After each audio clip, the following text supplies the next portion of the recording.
좋은 아침입니다. 아침의 하나 뉴스 종합 비타민 아침의 매일경제 김은미입니다. 오늘의 일면 같이 들어가 보시죠. 매일경제입니다. 당정 의제에 제한 없다. 내년 의대 정원도 포함이다라는 겁니다. 이게 무슨 얘기냐? 어제 한덕수 총리가 국회를 찾았습니다. 그리고 국회를 찾아서 한동훈 국민의힘 대표와 얘기를 했는데 여기에서 이렇게 의견을 모았다라는 거죠. 사실 그동안 한동훈 대표는 계속 이 2025년도 이 의대 정원도 의제 제한 없이 얘기하겠다. 이 여야 의정 들어와라라고 해서 얘기를 했었습니다. 그러면서 정부도 이렇게 얘기를 해주세요라고 꾸준하게 얘기를 했었는데 관련해서 한 총리도 의제 제한 없습니다라고 얘기를 했다라는 거죠. 복지부 장관도 아니고 정부에서도 한덕수 총리가 이렇게 얘기를 했다라는 겁니다. 그렇다고 한다면 다시 한번 약간의 희망과 함께 또 한번 의료계의 반응을 주목해 볼 수 있지 않을까 하는 생각을 좀 같이 좀 해보네요. 다음 기사 볼까요? 세계일보입니다. 쌍특검법 오늘 재의결 여야 전원 보조입니다. 네. 쌍특검법, 김건희 여사 특검법, 최상병 특검법 여기에 더불어 지역화폐법까지 한번 윤 대통령이 이 거부권을 행사하고 다시 국회로 돌아온 법안들 오늘 국회 본회의가 열리고요. 재표결에 들어간다라는 겁니다. 그래서 지금 여야 전원이 좀 고조되고 있다라는 건데 사실 지금 뭐 쌍특검법 그리고 지역화폐법 다 이 재표결이긴 합니다만 관심은 일단 김 여사 특검법에 지금 쏠려 있는 상황이죠. 일단 특검법이 통과가 되려면 여당에서 8표 이상의 이탈표가 나와야 되는데 일단 현재로서는 이걸 좀 보겠습니다. 한동훈 부결이 맞아 단일 대우 강조. 한 대표가 일단 부결합시다라고 얘기를 하고 있기 때문에 오늘 이탈표가 있을 것이냐, 오늘이 문제냐, 다음이 문제냐 이 얘기를 잠시 뒤에 대담으로 좀 얘기를 해보려고 합니다. 근데 일단 부결을 한동훈 대표는 얘기를 하고 있는데 그러면서도 내부에선 다음 기사 볼까요? 동아일보입니다. 네. 김건희 리스크 임계점, 윤 결단의 시간입니다. 네. 지금 이 여당 내부에서 이런 얘기가 나온다라는 거죠. 김건희 리스크 임계점에 지금 다다랐다. 결단의 시간이 윤 대통령의 결단의 시간이 좀 다가오고 있는 거 아니겠느냐라는 얘기가 나오고 있다라는 겁니다. 네. 지금 왜 자꾸 리스크가 커지고 있다. 뭐 임계점 얘기까지 지금 나오고 있죠. 왜냐? 사실 이런 이슈가 지금 현재 또 진행 중입니다. 다음 기사 볼까요? 중앙일보입니다. 김대남 논란 증폭. 한 당 묵인 안 돼. 용산 불편한 기류. 네. 김대남 전 선임 행정관에 대한 논란 저희도 소개를 해드렸었죠. 관련해서 이 논란이 오히려 더 커지고 있다라는 겁니다. 한동훈 대표 이거 당 묵인할 수 없다. 이 당에서 묵인하면 안 된다라고 지금 얘기를 했다라는 거예요. 네. 관련해서 용산 또 불편한 기류가 감지되고 있다. 요 얘기도 저희가 같이 좀 얘기를 해보겠습니다. 다음 기사 볼까요? 네. 근데 지금 현재 사실 10월 16일 재보궐선거가 지금 코앞에 있는 상황이죠. 흔들리는 리더십, 판 커지는 재보선입니다. 재보궐선거, 군수선거가 주로 이기 때문에 좀 작은 선거 아니야라고 생각할 수 있지만 아니다. 판이 크다. 왜? 여야다 흔들리는 리더십이다라는 거예요. 윤한 갈등의 한동훈, 사법 리스크의 이재명, 양쪽 다 패배된 정치적인 입지에 타격을 받을 수 없기 때문에 관련해서 재보선 판이 커지고 있다라는 얘기. 어제부터 지금 선거운동에 본격적으로 지금 들어갔죠. 여야다 사활을 걸고 있는 걸로 지금 보입니다. 다음 기사 볼까요? 조선일보입니다. 휴대폰 주고 월급 올리니 병사들 도박, 코인에 베팅을 하고 있다라는 얘기입니다. 이게 대체 무슨 얘기냐? 지금 현재 병사들 오후 6시가 지나면 오후 6시가 넘으면 저녁 일과 시간에는 자기가 자기 휴대폰을 쓸 수가 있습니다. 그리고 월급도 과거에 비해서 상당히 많이 병사 월급이 올라갔죠. 그러다 보니까 여기를 보겠습니다. 장병 도박 범죄 1년 새 1.5배가 급증했다라는 거예요. 심지어 대부업체는 또 이 틈을 노려서 병사 대상 상품을 쏟아내고 있다라는 겁니다. 네. 휴대폰 주고 월급 올리니 도박 코인하는 거 이거 맞는 겁니까? 라는 얘기가 바로 안에 지금 들어있죠. 네. 오늘의 일면 소개였습니다. 조금 전에 속보가 들어와서 그 속보를 좀 말씀을 드리고 가도록 하겠습니다. 속보 무슨 속보가 들어왔느냐 같이 볼까요? 네. 조금 전에 북한의 김정은 국무위원장이 핵 보유국을 운운하면서 윤 대통령을 직접적으로 비난하고 나섰습니다. 뭐라고 얘기했나 좀 자세히 보겠습니다. 이렇게 얘기를 했습니다. 핵 보유국 앞에서 군사력의 압도적 대응을 입에 올렸는데 뭔가 온전치 못한 사람이 아닌가 하는 의혹을 사지 않을 수 없게 한 가관이었다. 지금 갑자기 김정은 국무위원장이 이 얘기를 왜 했느냐? 요 앞부분에 이 힌트가 있죠. 핵 보유국 앞에서 군사력의 압도적 대응을 입에 올렸다라고 얘기를 했어요. 이게 무슨 얘기냐? 직접 들어보시죠. 우리 군은 강력한 전투 역량과 확고한 대비 태세를 바탕으로 북한의 도발을 즉각 응징할 것입니다. 만약 북한이 핵무기 사용을 기도한다면 우리 군과 한미 동맹의 결연하고 압도적인 대응에 직면하게 될 것입니다. 그날이 바로 북한 정권 종말의 날이 될 것입니다. 북한 정권은 지금이라도 핵무기가 자신을 지켜준다는 망상에서 벗어나야 할 것입니다. 네, 윤 대통령 국군의 날 분명히 이렇게 얘기를 했습니다. 북한이 핵 사용을 기도할 경우 이건 정권 종말이다라고 얘기하면서 핵무기가 지켜준다는 망상에서 벗어나라라고 얘기를 했는데 이 얘기를 들은 북한의 김정은 위원장이 지금 온전치 못한 사람 아닌가 하는 의혹을 사지 않을 수 없게 한 가관이다라고 직접적으로 비판을 했습니다. 이 관련해서 저희가 잠깐 전문가 이 연결을 해서 좀 여쭤보도록 하겠습니다. 김열수 한국군사문제연구소 안보전략실장님 모셨어요. 안녕하세요. 네네, 안녕하세요. 네, 제가 좀 급작스럽게 좀 연락을 드렸습니다. 조금 전 속보가 나왔는데 같이 아마 들어보셨을 거예요. 북한에서 김정은 국무위원장이 직접 윤 대통령한테 비판을 했습니다. 사실 뭐 외무성담화, 국방성담화 이런 경우는 있긴 있었습니다만 김정은 위원장이 직접 한 사례가 있었나 싶기도 하거든요. 어떻게 보십니까? 예, 뭐 없었던 것은 아니고요. 네. 그전에도 있긴 있었지만 조금 전에 이제 화면을 통해서 보신 것처럼 우리 대통령께서 국군의 날 기념식 행사 때 네. 북한이 핵무기가 자신을 지켜준다는 해서 망상에서 벗어날 것과 그리고 만일 핵무기 사용을 기도하면 그날에 바로 북한 정권의 종말을 되는 날이다 이렇게 말씀을 하셨잖아요. 네. 그런데 이제 김정은이가 2일날 국군의 날 바로 다음 날이죠. 2일날 네. 서부지구에 있는 특수전 부대를 방문을 했어요.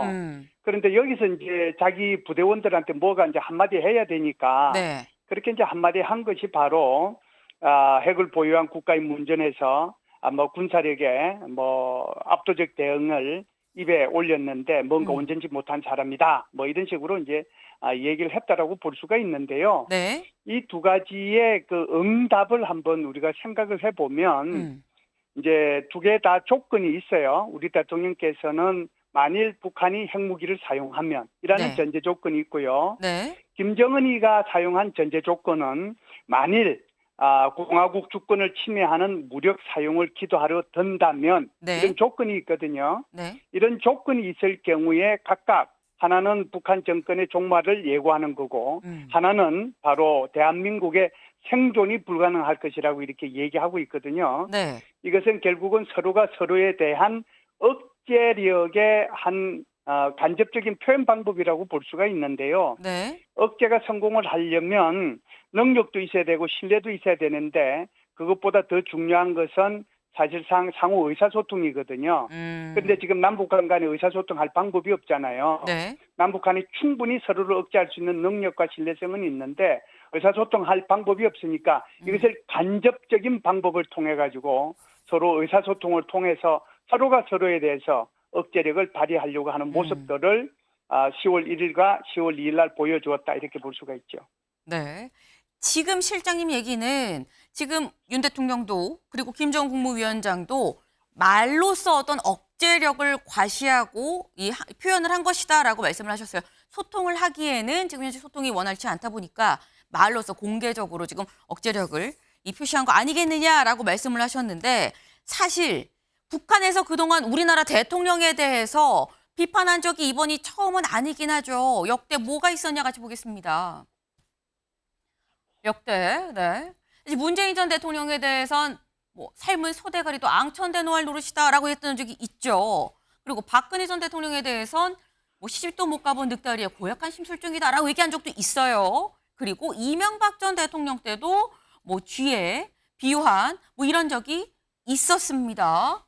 근데 사실 이런 사안들이 뭐 문재인 전 대통령 때도 그렇고 박근혜 전 대통령 때도 그렇고 김정은 위원장이 직접 얘기를 하진 않았었거든요.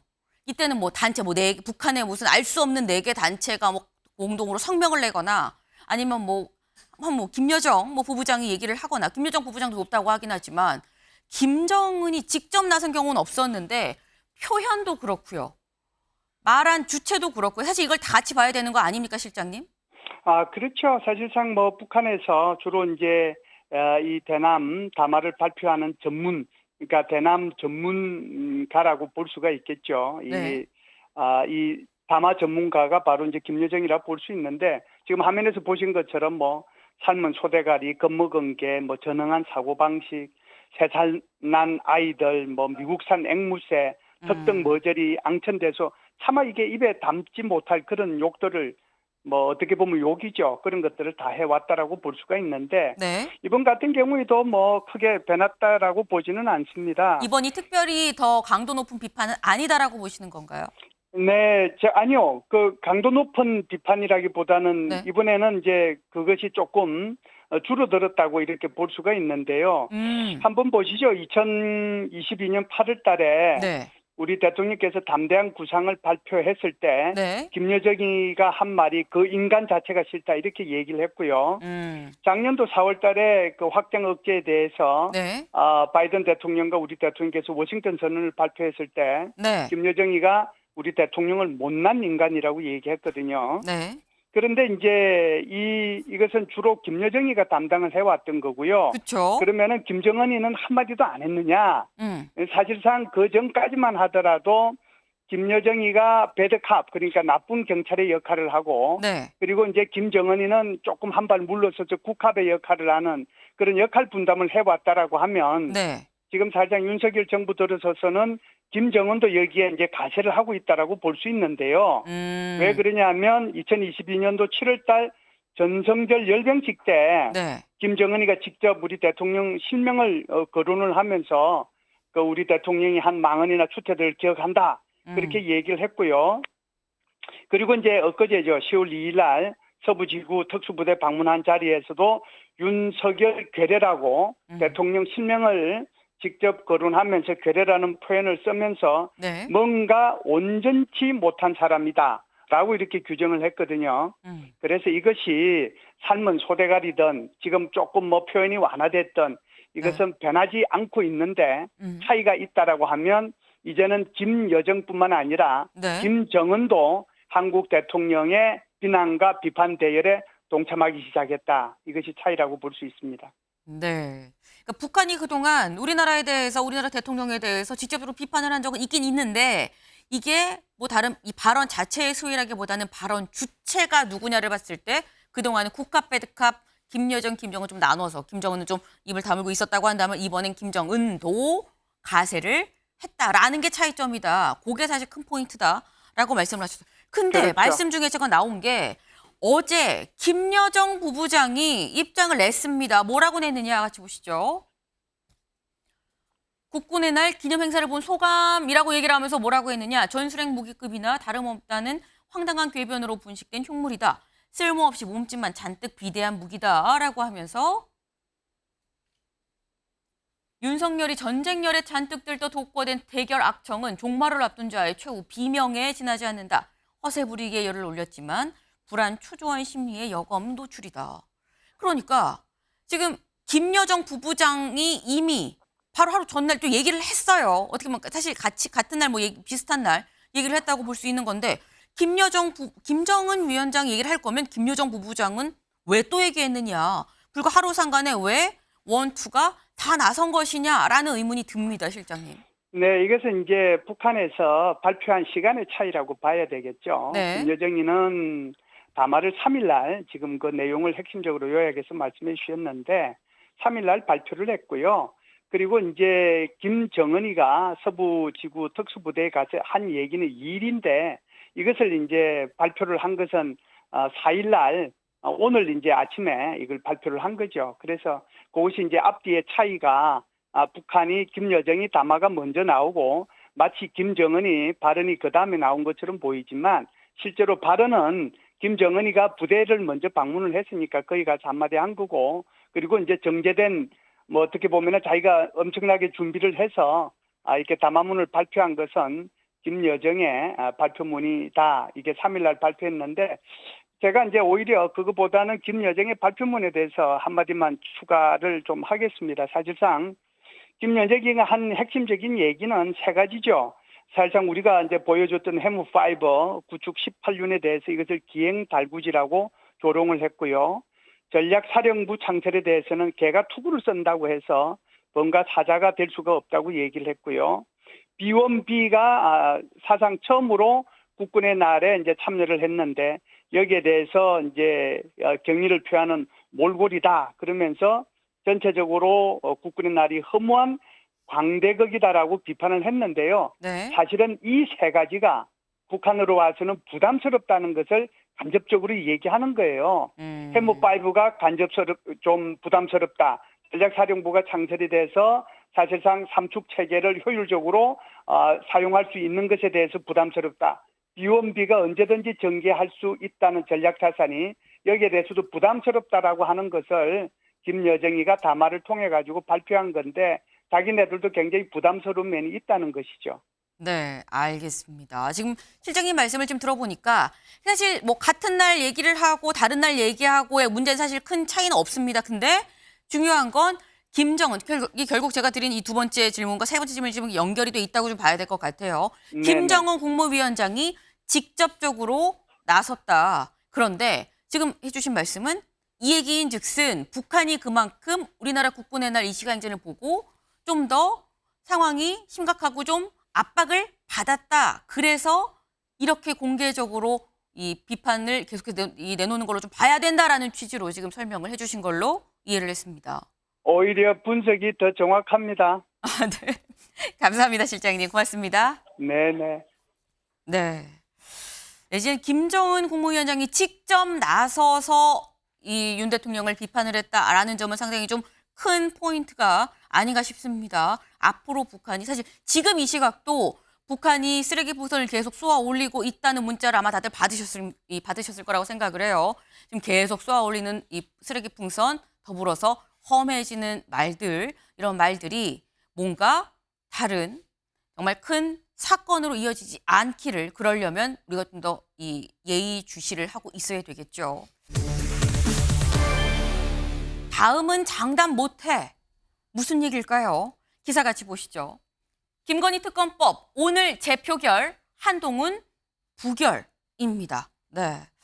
지금 김건희 여사에 대한 특검법이 오늘 국회 본회의에서 재표결에 들어간다라고 말씀을 드렸죠. 근데 관련해서 한동훈 대표는 이거 부결해야 합니다라고 얘기를 했습니다. 직접 들어보고 오시죠.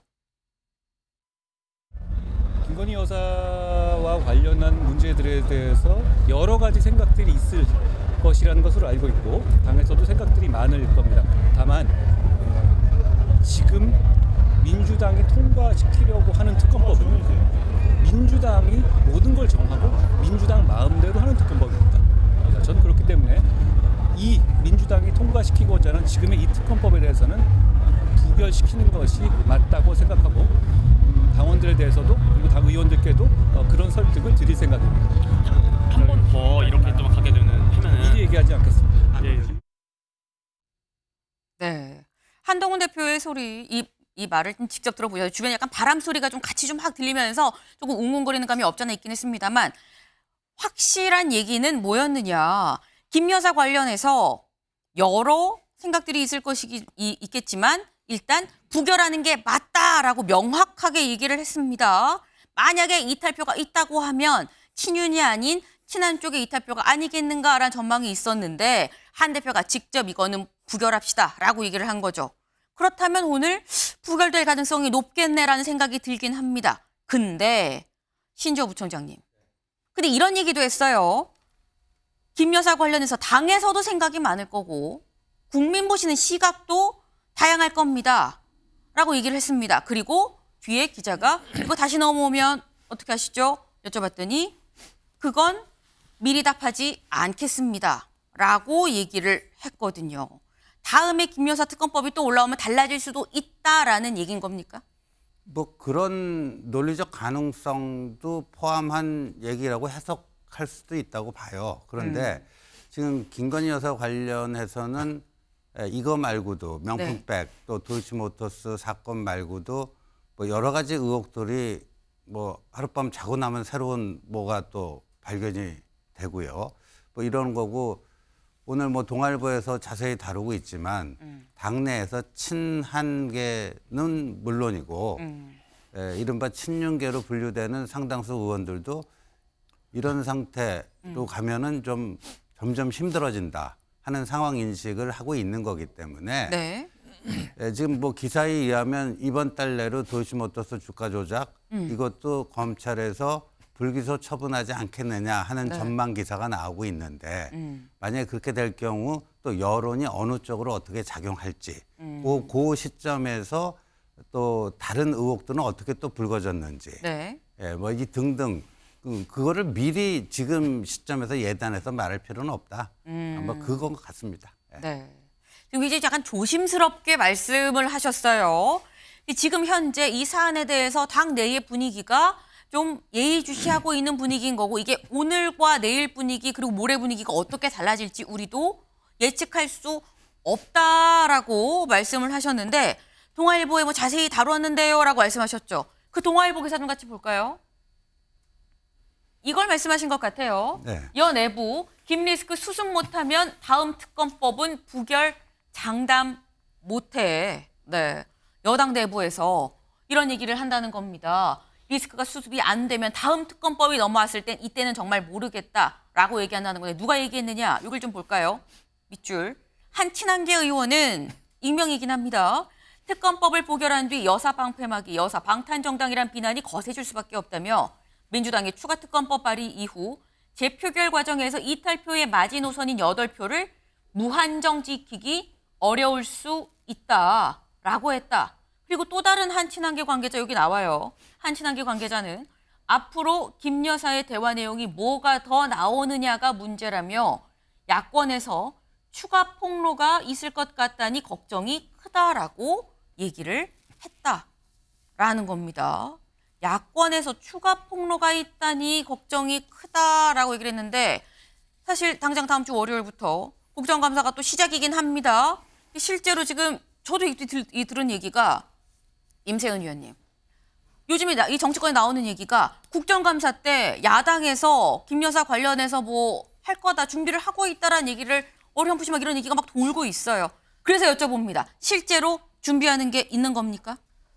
뭐 취재를 해봤더니 네. 많은 의원들께서 네. 국정감사 준비를 김건희 여사 관련된 여러 가지 의혹들과 비리들을 많이 조사하고 있다라고 알고는 있습니다. 그리고 최근에 이제 불거져 나온 여러 가지 이제 공천 개입 사건의 녹취나 뭐 이런 텔레그램 메시지 등등도 수집하기 위해서 뭐 여러 노력을 하고 있고 실제로 수집했다라는 얘기도 들리거든요. 네. 그러면 실제로 뭐 이렇게 녹취가 그러니까 제3자가 녹취가 되면 안 되는데 이른바 이제 의원들이 국정감사에서 하는 것은 면책 특권이 있기 때문에 네. 거기서 뭐 녹취를 들려줄 수도 있고 하는 상황이 발생할 수도 있거든요. 그래서 뭐 여러 가지 뭐 법적인 것을 따지고 있는 상황이라고는 알고는 있습니다. 근데 워낙 그동안 네. 뭐 지금 저희가 보도를 통해서 알았던 여러 가지 단독 보도들 김 여사께서 뭐 공천 개입 등등에 있었던 이런 녹취들이 사실 여사님이 좀 이렇게 통화를 하시는 거를 굉장히 즐겨 하시다 보니까 많은 곳에서 이런 게 언제 터질지 모른다라는 것이 그동안 이제 우리가 듣고 있었던 얘기인데 실제로도 이게 발생하고 있거든요. 그래서 아마도 이제 국정감사에서 어느 정도까지는 모르겠습니다만 네. 많은 뇌관이 좀 자리 잡고 있다라는 것은 뭐 사실이라고 봅니다. 네. 지금 임세훈 의원께서 취재를 해봤는데 실제로 그런 움직임이 있는 건 맞더라. 그리고 국감에서 만약에 녹취를 직접 틀거나 한다고 했을 때 그럴 경우에 의원 면책 특권도 있기 때문에 가능성이 실제로 녹취가 뭐 틀거나 뭔가 이렇게 의혹을 제기할 가능성이 좀 더 있다라고 말씀을 하셨어요. 근데 이렇게 되면 이게 지금 뭐 실제로 이루어질지 안 이루어질지 모르는 겁니다만 여권에서 그런 부분을 좀 더 걱정을 하고 있다라는 얘기인 거죠. 그래서 사실 저희가 지난 시간에도 말씀드렸던 게 김 여사가 사과를 할 생각이 있고 그리고 현재 타이밍을 보고 있다라는 말씀을 드렸었습니다. 국민일보입니다. 김 여사 사과 결론 못 내려. 네. 저희가 사과할 생각이 있는데 타이밍을 못 잡고 있다라고 했는데 여기에서 지금 보면 여기 좀 밑줄 좀 보겠습니다. 대통령실은 법적 책임과 별개로 제기되는 김 여사의 직접 사과 여론에 대해서 다양한 의견을 듣고 있다면서 결론을 내리지 못했다고 말했다. 이게 사실 아다르고 어다르기 때문에 얘기가 뭐 어떻게 되는 거야 라고 생각을 하실 수도 있는데 윤영걸 대표님. 네. 근데 지금 국민일보 일면의 내용으로 보면은 사과를 하는 건 결정이 된 건데 언제 할지를 타이밍을 못 잡은 게 아니라 사과할지 안 할지를 아직 얘기를 듣고 판단 미정이다라는 얘기로 일단 보입니다. 네, 그런 여권의 생각인 것 같습니다. 대통령실하고. 네. 그 이유는 가장 큰 게 일단 사과라면은 야권 프레임에 말려들어서 제2, 제3의 폭로랑 어울려서 자꾸 확대 재생산 된다 이거죠. 오히려 네. 더 악수를 둘 수 있다. 옛날에 박근혜 전 대통령이 현직 때 사과함으로써 오히려 더 커졌잖아요. 그래서 그거에 재판될 가능성을 걱정해서 지금 사과 결론을 못 내리는 것 같은데 네. 저는 저런 거 갖고 아직 결론을 못 내릴 정도로 아직 정무적인 판단이 저 정도밖에 안 되나. 저거는 벌써 지금 사과해도 늦었습니다. 지금은 다른 조치로 갔어야 돼요. 네. 사과는 벌써 늦었어요. 늦었지만은 해야 되고 오히려 저는 사법 처리나 이쪽으로 빨리 저는 옮겨서 한 수 더 앞서야 되는데 계속 뒤따라가요. 김 여사 건에 관해서 한 4번 실기를 했어요. 4번이나. 작년 11월에 네. 처음 터졌을 때 그때 그냥 우야무야 했잖아요. 그다음에 또 KBS 대담할 때 그때 김 여사가 희생양이라는 식으로 또 얘기하면서 넘어갔죠. 또 총선 전에 과감하게 총선 후에 특검 받겠다 이렇게 했었는데 그것도 안 하고 또 지나갔어요. 또 최근에는 김 여사 조사받는다면서 제3의 장소에서 또 조사받았잖아요. 그게 하나하나가 국민 여론하고 어긋나는 거예요. 그래서 저는 지금 사과 결론 못 내릴 때가 아니라 네. 사과는 벌써 했어야 될 거 지나가야 됐고 네. 지금은 다른 쪽으로 갔어야 된다. 저는 김대중, 김영삼 대통령이 아들을 미워해서 사법 처리했습니까? 국민이 더 중요하니까 한 거예요. 그리고 조선시대 때 왕이 사과로 보냈잖아요. 왕비가 미워서 그랬어요. 국민 여론이 중요한 거예요. 그래서 저는 좀 더 크고 넓게 생각해야 된다. 윤 대통령 집안에도 어른이 윤증이라고 그 소론의 영수 있었어요. 네. 임금이 우의정이나 벼슬을 40번을 하사해서 안 했어요. 네. 왜냐하면 외척이라든지 세도 정치 이런 거 꼴보기 싫어서 내가 가도 안 된다고 그랬거든요. 지금 그런 정신을 윤 대통령이 좀 되새겨서 김 여사에 대한 조치를 서두를 때가 아닌가 이렇게 생각합니다. 네. 윤영걸 대표님이 이렇게까지 세게 말씀을 하실 거라서 예측을 못했었는데 이거는 약간 사과는 이미 넘었다. 그 다음에 사법적인 문제에 있어서 오히려 이 야권이나 다른 이 시각보다 한 발, 반발 정도는 좀 앞서서 선제적으로 대응을 해야 지금의 상황이 좀 수습이 되지 않겠느냐라는 취지의 말씀을 하셨습니다. 네. 대통령실에서 지금 김 여사 사과 관련해서 어떤 생각을 갖고 있는지 궁금해지네요. 네.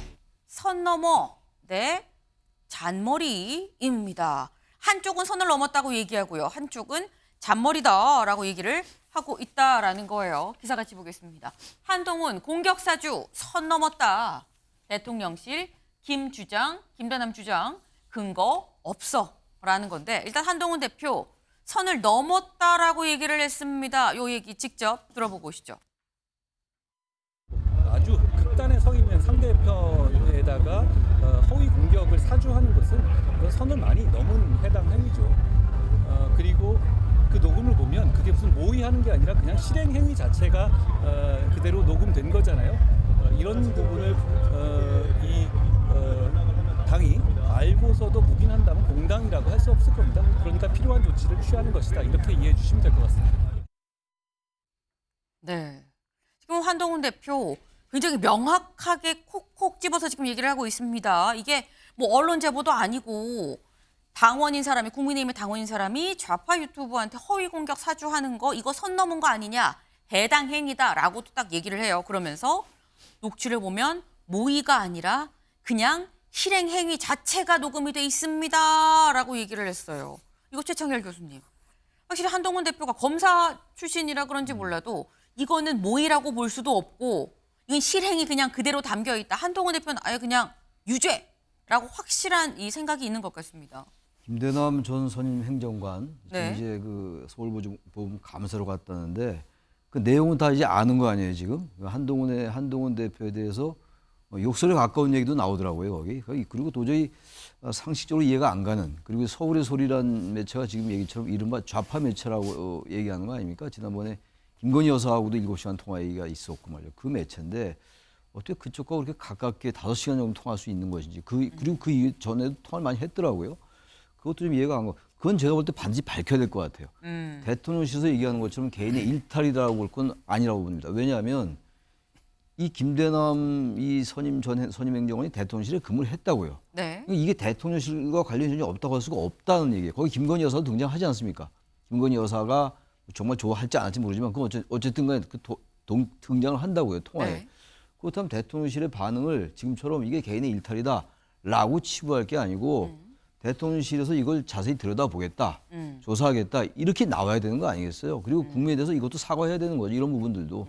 그리고 보세요, 지금 김건희 여사 아까 잠깐 지나갔습니다만 김 여사가 지금 등장을 많이 하잖아요. 지금 통화권 김태균, 명태균 씨 건에도 공천계 의혹에도 등장을 하고, 여기 직접 무슨 뭐 통화한 게 나온 건 아닙니다만 이렇게 자꾸 인물이 나오니까 여기에 대해서 진상을 파악해야죠. 그리고 또 하나가 김대남 씨가 뭐라고 얘기했냐면 자기가 꼭 찍어서 거기 갔다는 거 아니에요, 서울보증보험. 그럼 찍어서 갔다는 건 누구에게 얘기했을까? 그건 굉장히 중요한 얘기예요. 그 서울보증보험이라는 게 굉장히 중요한 공공기관이고 감사 자리가 그렇게 좋다는 거 아닙니까? 임기 3년에 본인이 또 그 얘기했어요. 다른 데 2년인데 여기 3년이다. 그래서 내가 여기 간다. 뭐 저기 뭐 G80이 나오고 해서 뭐 그런 얘기가 다 있더라고요. 저도 기사에도 본 건데. 네. 그 누가 영향력을 했을 거 아닙니까? 그러니까 갈 거 아니겠어요? 이분이 건설업 하다가 이제 뭐 윤석열 후보 캠프에 있다가 대통령실에 와서 또 용인에 출마하려 하다가 안 되고 그래서 여기까지 온 거예요, 지금. 그럼 그 과정 속에서 누가 영향력을 행사해서 서울보증보험이라는 데를 갔는지를 밝혀야죠. 찍었다며요. 자기가 얘기를 했으니까. 그럼 우리도 막 찍으면 갈 수 있는 겁니까? 그런 거 아니잖아요. 그러니까 이게 전혀 무관하다 볼 수가 없죠. 전반적 유추컨대 말이죠. 네. 그다음 이 부분은 대통령실에서도 뭐 당에서 뭐 감찰인지 뭐 조사인지 한다고 하니까 할 것이고 진상조사니까 할 것이고, 대통령실도 이걸 어쨌든 간에 지금 대통령실 소속이 아니라 하더라도 말이죠. 대통령실에 있던 연고 때문에 간 거 아니에요, 지금 감사로. 그거 조사해 봐야죠. 근데 그걸 그렇게 반응하지 않고 별 문제 아니다, 대단한 거 아니다 라고 얘기하는 그 대통령실 핵심 측근들의 이 현실 인식도 대단히 아니하고 한심하다, 저는 이렇게 생각합니다. 지금 이 사안이 단순히 한 사람의 허위, 이 허풍 정도로 치부할 수 있는 것이냐, 대통령실에 언급이 되고 이 사람이 대통령실에 근무를 했다고 하면 대통령실에서 오히려 선제적으로 알아볼 사안이 아니냐라고 말씀을 하셨어요. 그러면서 뭐 당에서 진상조사를 한다는데 이거 말고 별도로 알아봐야 됩니다라고 말씀하셨는데 실제로 당에서 조사를 해보기로 했죠. 그래서 어제 뭐라고 얘기했느냐, 이 서범수 사무총장이 이거 윤리위 열 겁니다라고 얘기를 했어요. 언제였느냐? 7일 최고위에서 윤리위 구성 의결 절차를 거쳐서 바로 첫 회의를 할 거다. 그러니까 빠르면 7일 최고위하고 빠르면 7일 날 바로 또 윤리위가 열릴 수도 있는 상황인 거겠죠. 근데 여기 보시면 김대남 전 이 행정관이 탈당을 했습니다. 여기서 드는 의문이 그런 거예요. 신지호 부총장님. 네. 탈당을 했는데 올 것이냐, 어떻게 보십니까? 탈당해도 그 진상조사는 충분히 할 수 있는 것이고요. 네. 핵심은 김대남 씨의 그 개인 일탈 행위인지 아니면 다른 사람과 같이 공모를 한 것인지 뭐 그런 것 등등을 밝혀야 되지 않겠습니까? 지금 김대남 씨의 개인 일탈이었다라고 결론을 내는 분들께는 네. 제가 거꾸로 묻고 싶은데 이 사건의 전모를 정확히 알고 있어야지만 이 김대남 씨의 개인 플레이였다 이런 결론이 가능한 거 아닙니까? 근데 그걸 다 안다는 얘기인가요? 그 전모를 다 안다는 얘기인가요? 그거 자체가 어폐가 있습니다. 어떻게 조사해보지도 않고 이거를 개인의 일탈 행위라고 그렇게 결론부터 못 박아 놓을 수가 있는가. 오히려 그렇게 하는 행위가 네. 김대남 감싸려고 그런 거 아니냐 하는 불필요한 오해를 또 낳습니다. 왜 그렇게 하는지 저로서는 이해가 안 갑니다. 오히려 논란을 키우고 있어요. 차분하게 진상을 파악해 보고 네. 결과가 어느 정도 확인이 되면은 그때 가서 거기에 합당한 처분을 내리면 되는 거 아니냐. 이게 정상적인 사고방식 아닙니까? 근데 왜 개인 일탈행위라고 딱 결론부터 내려버리죠? 본인들은 그렇게 얘기하는 분들은 김대남 씨가 지난 여름에 했던 모든 걸 다 알고 있다는 얘기인가요? 네. 지금 김대남 전 행정관에 대해서 지금 뭔가 확연하게 다 이렇게 밝혀진 게 없는 상황인데 왜 밝혀지지 않았는데도 불구하고 이건 개인 일탈이다라고 얘기하느냐. 그것도 말이 안 되는 거 아니냐. 그러니 조사를 해야 된다라고 말씀을 하셨어요. 네. 근데 여당 내부에서 또 이런 얘기도 있긴 합니다. 뭐라고 얘기가 나오는지 직접 들어보실까요? 저는 굳이 이걸 뭐 감찰을 해서 네. 뭘 밝힐겠어요. 그러니까 결국엔 우리 얼굴에 다 침뱉는 거잖아요. 그렇죠. 부끄러운 줄 알아요. 저는 진짜 이 뭐 배우가 있는지 모르겠습니다만 다 부끄러운 줄 알아야 된다고 생각해요. 네. 김용태 의원이죠. 김용태 의원이 근데 이걸 또 뭐 굳이 감찰해서 밝히냐. 어쨌거나 우리 얼굴에 침뱉기 아닙니까? 라고 또 얘기를 합니다. 윤영걸 대표님 어떻게 네. 보십니까? 저는 뭐 그 말에 어느 정도 동의를 합니다. 아 맞다. 예, 감찰을 안 하는 게 맞다? 예, 저는 뭐 감찰한다고 나올 게 뭐가 있겠어요. 탈당한 사람에 대해서. 네. 무슨 수사권이 있는 것도 아니고 압수수색 할 것도 아니고 휴대폰 포렌식 할 수 있는 것도 아니고 몇 번 떠들다가 끝나는 건데 저는 한동훈 대표가 이럴 때 쿨다운 좀 해야 된다. 쿨다운. 오히려 지금 10월 윤 대통령 탄핵설이 지금 야당에서 계속 나오고 있잖아요. 여기에 같이 말려드는 미끼를 덥석 무는 꼴이에요. 그래서 이럴 때는 좀 쿨다운해서 해야 되는데 한동훈 대표 말은 너무 감정 과잉인 것 같아요. 너무 격앙돼 있어요. 네. 그러다 보니까 당 전체가 친윤, 친한으로 더 가뜩이나 찢어져서 있는데 더 갈등이 커지는 거 아닌가. 저는 그래서 일단은 좀 이 쿨다운 시켜서 좀 조용히 시킨 다음에 나중에 안 되면은 네. 검찰에 고소를 해가지고 수사를 해서 밝혀야지 이 건은 내가 보기엔 밝힐 사안이 아닙니다. 제일 예민한 게 김건희 여사랑 관련된 건데 그게 밝혀질 수 있겠어요? 그리고 서울보증보험 공사 간 거 이거는 어떻게 보면은 거기 감사로 간 거는 물론 문제긴 하지만 이거는 다른 문제입니다. 이게 김건희 여사랑 관련이 돼서 네. 이게 직접적으로 어떻게 보면은 1997년에 한나라당 이회창 대표가 대통령 나갈 때 총풍 사건이 있었어요. 북한에 얘기해가지고 휴전선에 좀 무력 시위 좀 해줘라. 우리 선거에 도움 좀 받게. 이거랑 비슷한 거죠, 오히려. 예? 한동훈 대표 좀 좌파 그 유튜브에다가 좀 때려줘라. 네. 김건희 여사가 속 시원해 하실 거다. 이런 얘기가 진상을 밝히려면 더 좀 시간이 흘러야 되는데 지금은 좀 감정을 좀 추스릴 때 아닌가. 너무 즉흥적이고 감정 과잉이고 피해의식에 사로잡힌 게 아닌가. 저는 이런 생각을 하고 있습니다. 네. 지금 두 분의 의견이 좀 다릅니다. 이게 지금 뭔가가 있는지 밝혀야지 진짜인지 아닌지를 알 수 있는 거 아니냐라는 말씀도 있고 이거 지금 뭐 밝혀지겠나. 지금 밝히는 게 이게 이 효용이 있는 거냐라는 말씀도 같이 하세요. 근데 이런 가운데 장해찬 전 최고위원이 이런 얘기를 했습니다. 들어보고 오실까요? 지난 2달 동안 한동훈 대표가 당대표로서 아무 성과 없이 시끄럽기만 한 빈손 결과를 맞이해서 당과 정과 차기 대선 지지율 트리플 폭락을 이어가는 건 전혀 별개의 문제거든요. 네. 그러니까 지금 본인이 져야 될 당대표로서의 성적표에 대한 책임을 김대남 사건으로 회피하려고 한다면 그건 너무 얄팍한 잔머리다라는 생각이 듭니다. 네. 네, 장해찬 전 최고위원은 또 이렇게 얘기를 하죠. 지금 한동훈 대표가 지금 성과가 뭐가 없으니까 지금 이걸로 이슈로 덮는 거 아니야라는 취지의 지금 얘기를 합니다. 신지호 부총장님. 근데 장해찬 씨는 그 저희 당을 탈당한 사람 아닙니까? 그 사람이 뭐 어디서 무슨 얘기를 하던 제가 답할 문제 아닙니다. 그리고 언론에서 자꾸만 이런 거 가지고 싸움 붙이지 마십시오. 싸움을 붙이는 건 아니고 이런 시각도 친윤에서는 사실 장해찬 전 최고위원은 국민의힘을 탈당을 했죠. 무소속인데 하지만 여권으로 분류가 되고 친윤으로 지금 분류가 되죠. 친윤에서는 이런 시각으로 보는 거 아니겠느냐라고 해서 오늘도 신주호 부총장님이 나오셨으니까 그래서 또 여쭤본 겁니다. 근데 이거는 뭐 답할 가치가 없다라는 취지로 지금 말씀을 하셨어요. 네. 근데 지금 사실 이게 논란이 되는 이유가 사주한 주체가 있느냐 없느냐. 아까 신주호 부총장님이 말씀하신 게 이게 지금 혼자 한 일인지 공모인 건지를 밝혀야 된다. 근데 그 공모가 혹시 대통령실 아니냐라는 의심이 있기 때문에 사실 사안이 커진 건데 대통령실은 아까 저희 기사 제목에서도 뭐라고 나왔느냐. 이거 근거 없다라고 얘기를 하고 있죠. 대통령실 입장을 좀 같이 볼까요? 김대남 전 행정관의 녹취 내용 대부분은 대통령 부부에 대한 비난 일색이다. 지난 전당대회 당시 당대표 관련 내용이 일부 있었을 뿐이다라고 얘기를 하고 있습니다. 그러면서 친분이 전혀 없다. 그리고 사진은 연말 송년회 또 직원 퇴임 행사 때 다른 직원들이랑 같이 찍은 거다라고 얘기를 했습니다.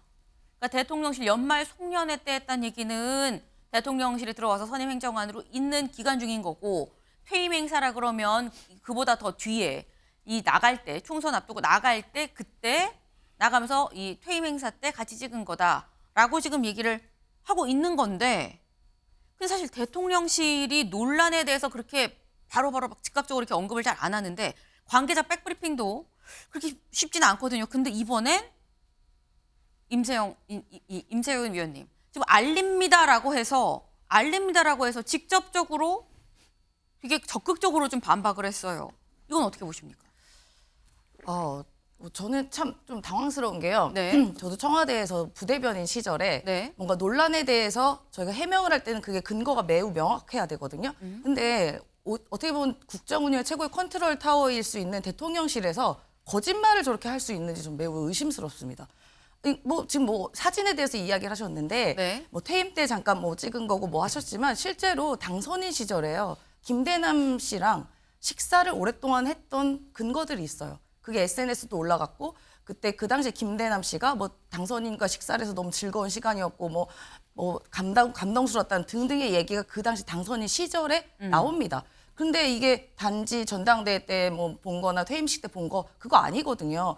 그러면 좀 사실관계를 명확히 하고 그러니까 예를 들어 해명을 하려면 좀 정확한 근거를 통해서 해야지. 이러니까 우리 국민이 대통령실에서 하는 해명에 대해서 믿지 않는 거거든요. 이런 단순한 사실관계조차 파악하지 않고 이렇게 하는 행위들을 어떻게 믿을 수가 있겠습니까?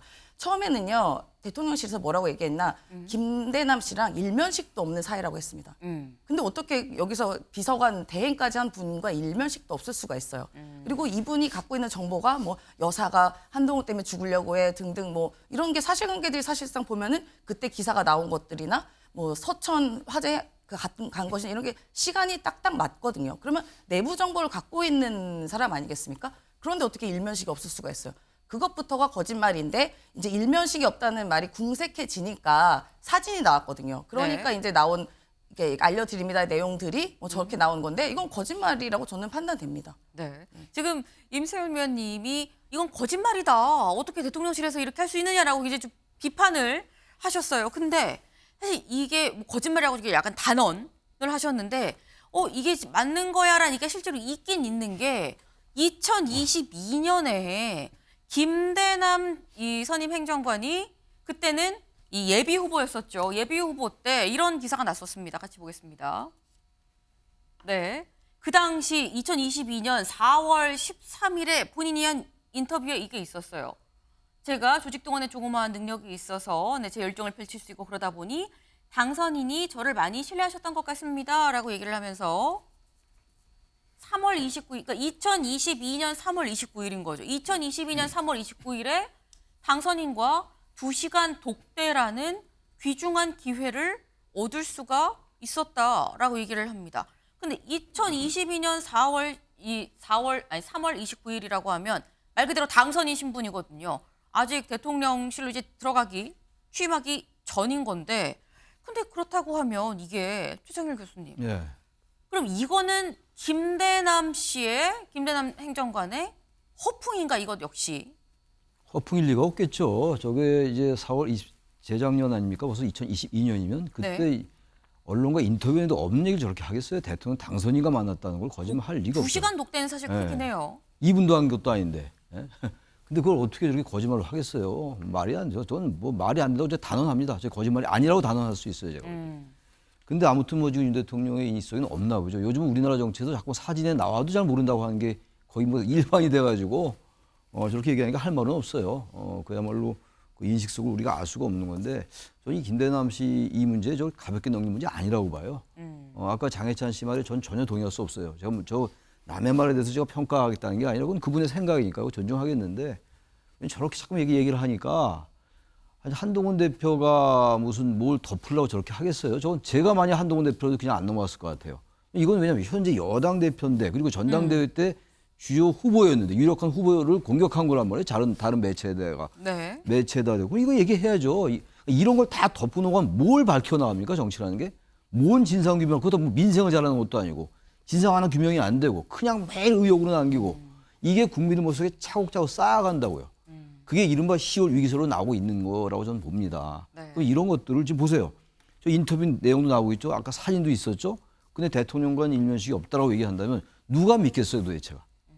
할 말은 없지만. 그렇게 되니까 자꾸 국민의 정부에 대한 특히 대통령실에 대한 불신이 쌓아가는 거라고 좀 봐요. 그 쌓아가는 건 뭘 연결됩니까? 정서적 탄핵으로 연결되는 거예요 자꾸만.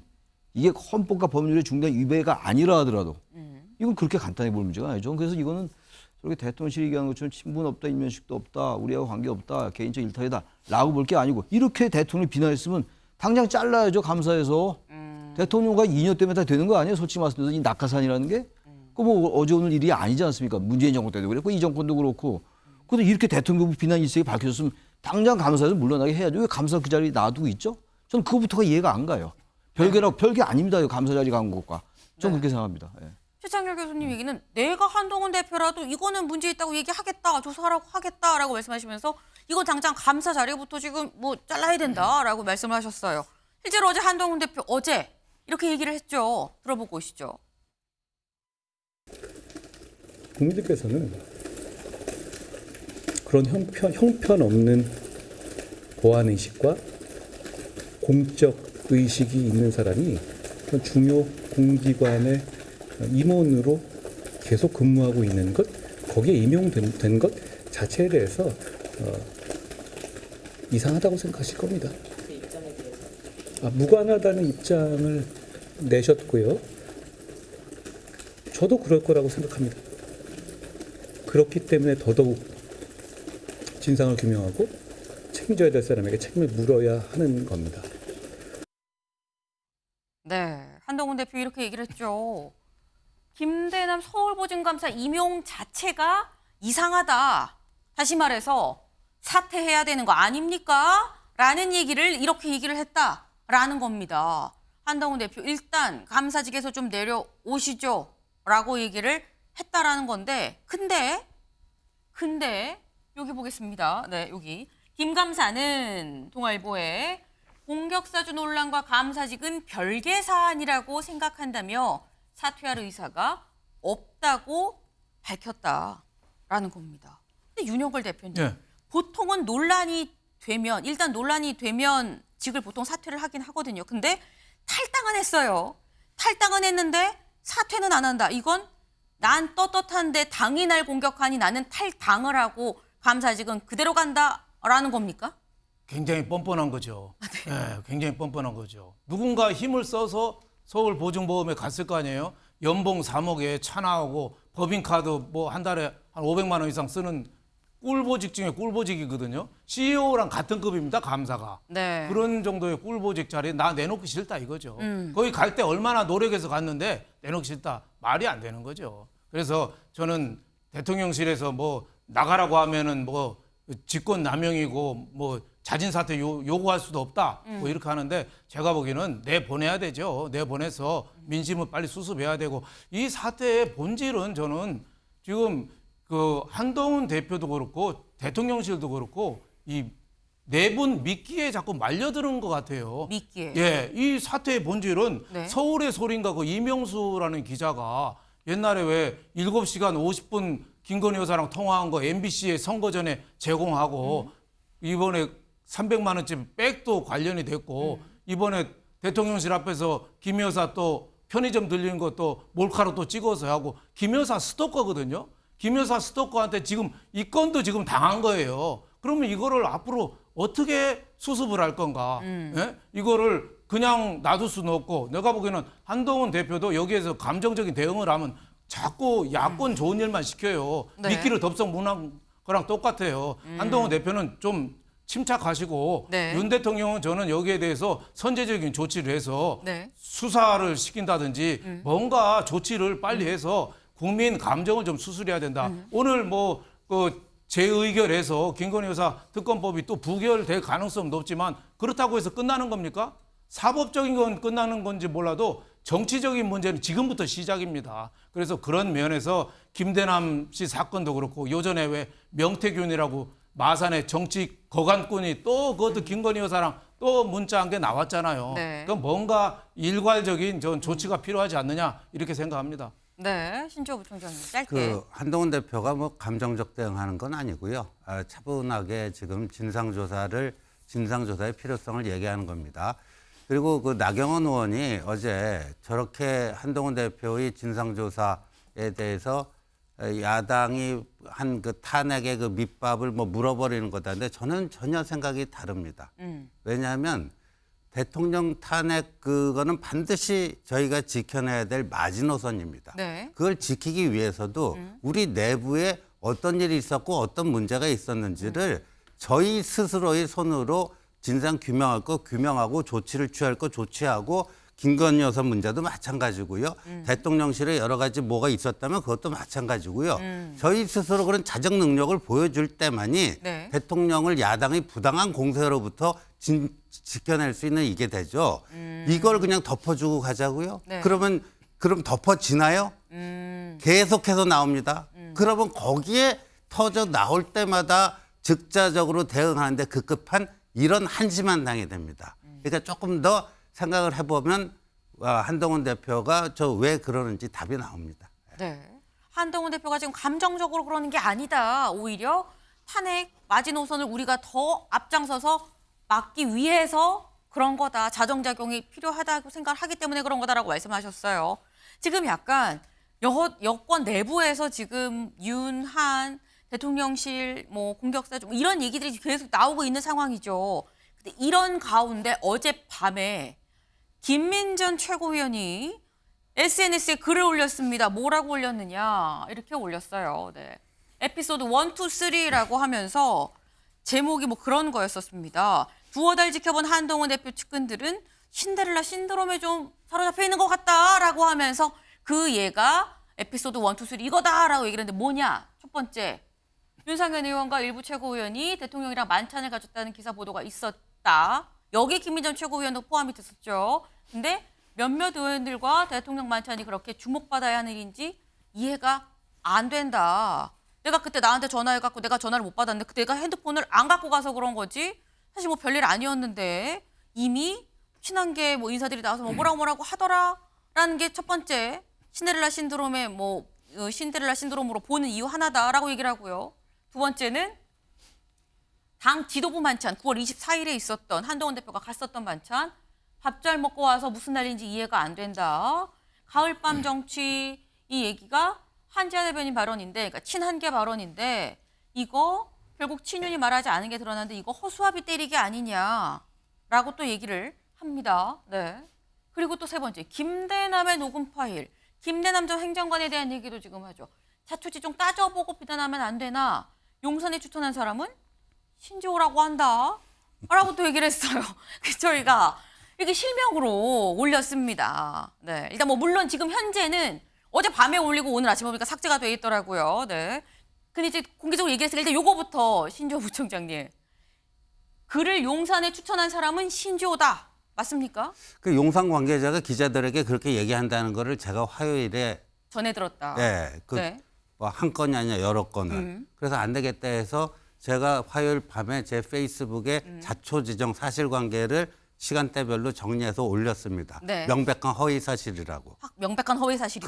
그 이후에 네. 용산이 됐건 어디가 됐건 거기에 대한 제대로 된 반박이 여태까지 없습니다. 만 이틀이 지났는데요. 네. 근데 김민전 최고위원이 저렇게 본인의 의견을 쓰는 건 좋고 자유인데 네. 기본적인 팩트 체크는 좀 해보고 써야 되지 않겠습니까? 그래서 그 에피소드 3은 허위 사실인지도 모르고 그거를 쓴 거고 에피소드 2도 제 얘기거든요. 네. 그 가을밤 정치 근데 제가 발언한 거는 누가 그 발언을 했는지는 모르겠지만 네. 참 그 사람 문제다. 이런 취지로 얘기를 한 거 아닙니까? 네. 근데 김민정 최고위원은 제가 그걸 친윤 인사라고 특정을 해놓고 비판을 했는데 알고 보니까 친윤이 아니고 네. 수석 대변인 한지하더라. 허수아비 때린 거 아니냐. 네. 저것도 팩트 체크도 안 하고 쓴 거예요. 그러니까 저는 장문의 글을 쓰면서 어떻게 기본적인 팩트 체크도 안 하고 썼는지 네. 저는 그게 의아스럽고 근데 뒤늦게나마 발견돼서 그런지 어떤 건지 본인 스스로 올리고 본인 스스로 삭제를 한 것 같습니다. 네. 일단 여기에 든 에피소드가 맞지 않는 얘기다. 특히나 3번은 매우 허위 사실이다라고 말씀을 하셨어요. 근데 이 김민전 최고위원이 이 글 말고 이 글의 마무리에 마지막 문단으로도 이런 글을 올렸습니다. 신데렐라 신드롬이 한 대표 측근들의 급발진을 불러오지만 나를 비롯해 적지 않은 사람들은 한 대표는 핍박받는, 구박받는 신데렐라가 아니라 황태자라고 생각을 한다라고 또 얘기를 했어요. 그러면서 배트맨이 없는 로빈이 존재할 수 있을까? 아무리 로빈의 키가 커졌다고 해도 여전히 로빈을 보면 배트맨을 생각할 수밖에 없다라고 글을 마무리를 했습니다. 물론 이 역시도 같은 글이기 때문에 이거 현재 삭제가 돼 있는 지금 그런 상태예요. 근데 지금 김민전 최고위원은 친한계가 신데렐라 신드롬, 그러니까 지금 핍박받고 있는 우리 왜 다들 우리를 구박해라는 약간 그런 데 좀 사로잡혀 있는 거 아니냐라는 취지로 지금 얘기를 했는데 이거는 약간 제3자격일 수 있는 최창렬 교수님한테 좀 여쭤보겠습니다. 친한계가 신데렐라 신드롬이냐 어떻게 보십니까? 신데렐라 측면이 좀 있는 것 같아요, 제가 볼 때는. 있는 것 같다. 예, 왜냐하면 한 대표가 여당 대표잖아요. 네. 63%의 압도적인 지지로 당선이 됐는데 당 대표에 어제도 만찬을 그저께 만찬했나요? 10월 2일 날? 2일 날 했죠. 2일 날 네. 그저께죠, 이제 그저께인데 거기도 안 갔잖아요. 뭐 그게 뭐 대단한 문제냐고들 말들을 하던데 대단한 문제죠. 왜 당 대표를 안 부릅니까, 거기에? 물론 무슨 뭐 이제 국정원서 앞두고 격려 차원에서 했다고 하는데 그건 말이 그렇다는 얘기고. 또 입사일 만찬 뭐 별거 아닌데 왜 자꾸 난리치냐고 김민전 최고위 썼습니다만 별게 아니다 별거가 아니라 이른바 독대라는 말도 참 부담스럽긴 한데 그 말 용어 자체가 어쨌든 독대라고 하니까 그 독대에 대해서 그 요청을 했잖아요. 만나서 얘기를 좀 풀어보자는 거 아닌가. 근데 그걸 어쨌든 간에 의도적으로 배제했다고 좀 보여요. 대통령실로서는 왜 그걸 언론 플레이 했냐고 얘기하는데 언론 플레이가 본질이 아니라 대통령과 만나서 뭔가 좀 풀어봅시다라는 그런 그게 난 배어 있다고 생각해요. 누가 보면 저를 마치 한동훈 대표가 전혀 얼굴도 몰라 한 번 본 적도 없고 저는 그냥 제3자입니다. 네. 제3자인데 저는 저렇게 쓴다는 게 한동훈 대표는 어쨌든 여당 대표서 지금 그 당내의 원내 기반도 거의 취약하고 사실 당정 갈등이라는 말도 안 맞는 게 당이 한 대표를 또 뭉쳐야 당정 갈등이죠.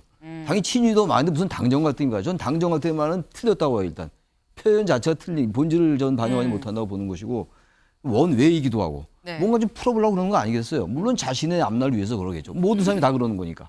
근데 거기서 대통령이 화답하지 않잖아요. 제가 볼 때 좀 어떤 면에서 볼 때는 이거 뭐 저 개인 생각이에요. 그야말로. 제2의 이준석 플랜 같은 게 있는 게 아닌가. 가동되는 게 아닌가. 그렇지 않고야 밥 한 끼 먹는데 다른 때 같으면 안 불러도 돼요. 그야말로. 네. 워낙 대통령과 여당 대표 관계가 안 좋으니까 여권이 균열이고 이건 국가를 위해서도 안 좋은 것이고 그렇다면 이럴 땐 불러야죠. 다른 때는 안 불러도 되지만 사이가 좋을 땐. 오해의 소지가 있는 거 아니야. 참 논란의 소지가 있는 거 아닙니까? 네. 불렀느냐 안 불렀니. 그렇다면 이럴 때도 불러야 되는데 왜 그런 걸 뭐 그게 이제 대통령실의 정무적 인식의 부족이라고 치부하더라도 어쨌든 제가 볼 때는 그런 많은 사람이 볼 때 한동훈 대표 대통령이 한동훈 대표를 고립시키라는 게 아닌가 고사시키라는 게 아닌가 그런 오해인지 진실인지 모르겠으나 그런 생각 갈 수 있다고. 그래서 네. 제 이 답변입니다. 저는 저 김전 최고의 말에 동의하기 어려워요. 신뢰라는 측면이 좀 있는 거. 황태자는 아직 지금은 아닙니다. 출발은 황태자인지 모르겠으나 네. 법무장관 되고 쭉 왔지만 지금은 적어도 이렇게 뭐 탄압받는 정도는 아니죠. 뭐 또 한 대표도 대통령실을 많이 또 옹호를 하니까 탄압이라는 단어는 틀렸고 맞지 않는 것 같고 어쨌든 상당히 어려운 입장에 있다. 네. 그러면서 황태자라는 표현은 너무 과하다라는 게 저희 개인 생각입니다. 네. 이번에는 보통 두 가지식으로 말씀하시는데 이번 좀 미관식이었어요. 한참이 말씀하신. 잘 들어보니까 신데렐라 신드롬이라는 건가 아닌가 그래도 결론은 한동훈 대표는 황태자는 아니다. 이렇게 핍박받는 황태자가 어딨냐. 약간 이런 취지로 지금 말씀을 하셨는데 그 이후로 지난 2일 있었던 만찬을 지금 말씀을 하셨죠. 만찬에 아니 추경호 원내대표단만 다 부르고 지금 안 부르는 게 어딨냐라고 그 이유를 만찬으로 말씀하셨는데 다음 기사 볼까요? 한동훈 빠진 만찬 놓고도 갈라지는 여당입니다. 네. 그 만찬을 놓고도 지금 얘기가 분분하다는 거예요. 친한은 의도적 배제다. 또 편합한 용산 5에 살 수 있다라고 얘기를 하고 친유는 한 대표도 이견이 없었다. 추경호 원내대표가 한 대표한테 갔다 오겠습니다라고 얘기해서 잘 다녀오세요라고 얘기를 했는데 논란을 만드는 게 오히려 모난 거다라고 지금 얘기를 하고 있습니다. 근데 뭐 양쪽 얘기는 좀 다를 수가 있죠. 다를 수가 있는데 9월 24일 만찬과 그럼 한동훈 대표가 갔었던 만찬과 10월 2일 한동훈 대표가 빠진 만찬은 같은가 다른가. 근데 이게 좀 다르다라는 얘기가 나오긴 해요. 뭐가 다르냐. 네. 일단 지난 24일, 9월 24일 한동훈 대표가 갔던 만찬이죠. 한동훈 대표가 있고 없는 만찬입니다. 있었던 만찬은 1시간 30분, 90분이었었어요. 근데 없는 지도부 만찬 때는 2시간 15분. 네. 35분 더 긴 거죠. 네. 그리고 한동훈 대표 모두 발언 없었죠. 네. 근데 추경호 원내대표를 비롯해서 원내지도부가 모두 발언을 했다라는 겁니다. 그리고 이때는 저희가 아마 기억하실 거예요. 저희 아침에 매일경제 매일 아침 보시는 분들은 저희가 하면서 이거 제가 영상을 보여드리고 싶은데 영상이 없어서 7월 거 영상을 대신 좀 보여드립니다라고 말씀을 드렸었어요. 근데 이번에는 한 45초 분량의 영상이 일단 제공이 됐습니다. 근데 이거 뭐 윤영걸 대표님. 네.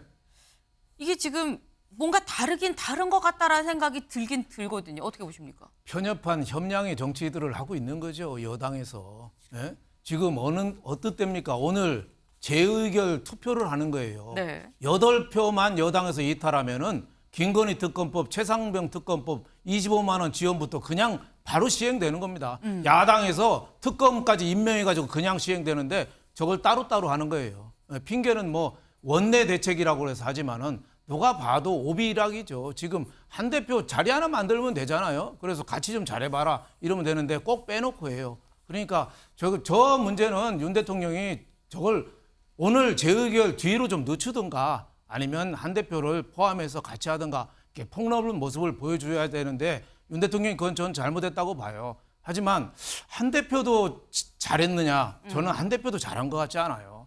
며칠 전에 윤 대통령 가는 언론사 뭐 행사에 뭐 직전에 취소하고 안 갔잖아요. 네. 연찬회에서 왜 그 국민의힘 연찬회도 그 의정 갈등에 대해서 공무원들이 설명해야 하니까 그 자리에 빠졌잖아요. 네. 그러니까 조금 협량의 정치를 한 대표도 하는 거 아닌가. 그리고 한 대표 측근들이 지금 너무 말을 많이 나와요. 그러니까 뒤에서 일본 말로 네마와시라고 있죠. 나무를 옮길 때 나무 뿌리부터 이렇게 잘 해서 옮겨야지 나무 확 뽑아서 옮기면 죽어요. 그러니까 대통령실에다가 단도직입적으로 자꾸 얘기한다고 될 일이 아니잖아요. 뭔가 좀 일이 좀 되게 해야 되는데 저는 한 대표도 속이 좁은 정치하고 있고 윤 대통령도 통 큰 정치를 하고 있지 않고 여태까지 특수부 검사 출신들의 그 한계를 벗어나고 있지 못하다. 그 위기는 어떻게 갑니까? 저는 그거에 공도동망이라고 해요. 공도동망. 예? 같이 넘어지고 같이 쓰러져서 같이 망하는 거. 네. 지금이라도 손을 잡고 해야 된다. 지지율이 떨어지면은 당 대통령 관계가 좋든지 아니면 또 하나는 의석수가 많든지 두 개 해야 되는데 지금 아무것도 없으니까 할 수 있는 거는 대통령실하고 당하고 관계를 재정립해야 되는 길밖에 없다. 아니면은 저는 가는 길은 뻔하다고 봅니다. 네. 지금 가능하면 사자성어는 괜찮지만 일본 말은 좀 사용을 자제해 주시기를 부탁을 드리면서 네. 근데 사실 오늘 저희가 네 분을 모셨는데 임세훈 의원님은 거의 약간 앉아만 있다가 하시는 상황. 약간 이 상황이 아무튼 여권 얘기를 좀 하다 보니까 좀 그랬는데 민주당에서 보는 지금의 이런 여권 상황은 어떻게 보고 계십니까? 그러니까 매우 불행한 거죠. 그러니까 저는 윤석열 대통령께서 너무 사사로운 정치를 한다라고 봅니다. 그러니까 그러니까 뭐 지금 뭐 한동훈 대표도 마찬가지겠지만 그동안에 그 이재명 대표에 대해서도 2년 가까이 만나질 않았었거든요. 뭐 범죄 혐의자랑 만날 수 없다 뭐 이러면서 안 만나셨었는데요. 그렇게 사사롭게 정치를 하시면 안 되는 거죠. 어쨌든 대통령이라는 것은 국가의 원수 아닙니까? 행정부 수반이고요. 그러면 누구든 포용할 수 있고 누구랑도 대화할 수 있어야 되는데 심지어 자당의 대표랑도 저렇게 사사롭게 감정 싸움을 하고 있다는 것이 어떻게 보면 국민적인 불행이라고 봅니다. 네. 일단 뭔가 갈등, 감정 싸움 이런 얘기가 지금 계속 나오고 있죠. 손바닥도 마주쳐야 소리가 나는 건데 어느 한쪽이 누가 더 잘못했냐를 따지는 건 지금 국민들이 원하는 바는 아니지 않을까라는 생각을 좀 해봅니다. 저희가 준비한 소식 오늘 여기까지입니다. 오늘도 좋은 하루 보내세요.